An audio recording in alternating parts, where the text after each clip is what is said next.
वो राजा बने भी नहीं थे कि अकबर की बर्बरता से चित्तौड़गढ़ के किले में करीब 30,000 लोगों को मरते देखा था। पिता उदय सिंह की मृत्यु के बाद परिवार में कलह और राजा बनने के बाद जीवन भर युद्ध और संघर्ष। ये कहानी है शूरवीरता और स्वाभिमान के प्रतीक महाराणा प्रताप की। क्या मृत्यु से पहले महाराणा प्रताप ने अकबर को सुलहनामा लिखा था?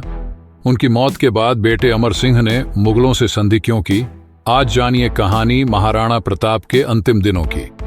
23 अक्टूबर 1567 ये वह तारीख थी जब अकबर के आदेश पर मेवाड़ की राजधानी और राजपूत सिसोदिया वंश के महत्वपूर्ण किले चित्तौड़गढ़ को घेर लिया गया था।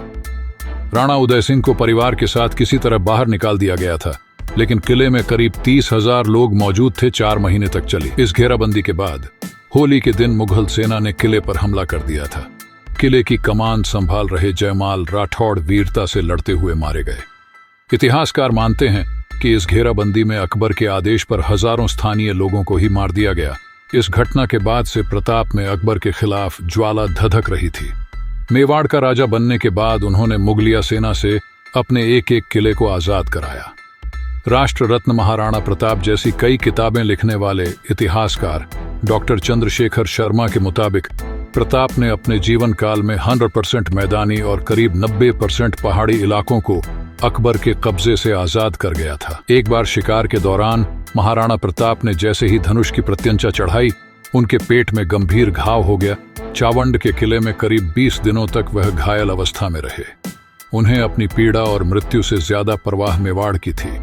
डॉक्टर शर्मा के मुताबिक उन्होंने मां चामुंडा के मंदिर में सामंतों से शपथ ली कि वह उनके निधन के बाद अमर सिंह का साथ देंगे और मेवाड़ की रक्षा के लिए हमेशा तत्पर रहेंगे।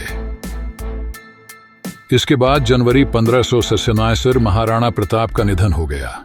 कहते हैं उनकी मृत्यु पर अकबर की आंखें भी नम हो गई थीं। कहा यह भी जाता है प्रताप ने अपने अंतिम दिनों में अकबर को सुलहनामा लिखा था। इस पर डॉक्टर चंद्रशेखर शर्मा बताते हैं प्रताप के द्वारा कभी भी अकबर के साथ में सुलह कुल को लेकर के, संधि वार्ता को लेकर के या कंप्रोमाइज करने के लिए कभी भी कोई किसी तरह का कोई भी प्रयास नहीं किया गया। हल्दी घाटी के भीषण युद्ध से पहले अकबर ने 4 बार सुलह के लिए महाराणा के पास प्रस्ताव भेजा। मोर्ची को भेजा गया, कुंवर मानसिंह को भेजा गया, भगवंत दास को भेजा गया और हिंदू राजा टोडरमल को भेजा गया। उसके बावजूद भी प्रताप ने उन संधि वार्ताओं का सम्मान किया, लेकिन संधि वार्ताओं को कभी भी स्वीकार नहीं किया। प्रताप की मृत्यु के बाद उनके बड़े बेटे अमर सिंह मेवाड़ के राजा बने। अमर सिंह के सामने सबसे बड़ी चुनौती थी अपने पिता की विरासत को बचाकर रखना। करीब 18 साल तक राणा अमर सिंह मुगलों के सामने चट्टान बनकर खड़े रहे।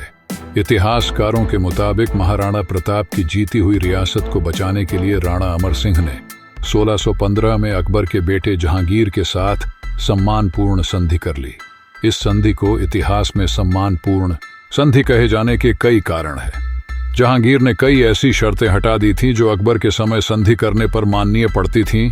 जहांगीर ने संधि किए हुए राज के लिए मुगलिया मुद्रा की अनिवार्यता, खिलत यानी राजा द्वारा तय किए हुए कपड़ों की अनिवार्यता, राजा के घोड़े पर मुगलिया दाग या मोहर की अनिवार्यता और मुगल दरबार में बुलावा आने पर जाने की अनिवार्यता को हटा दिया था।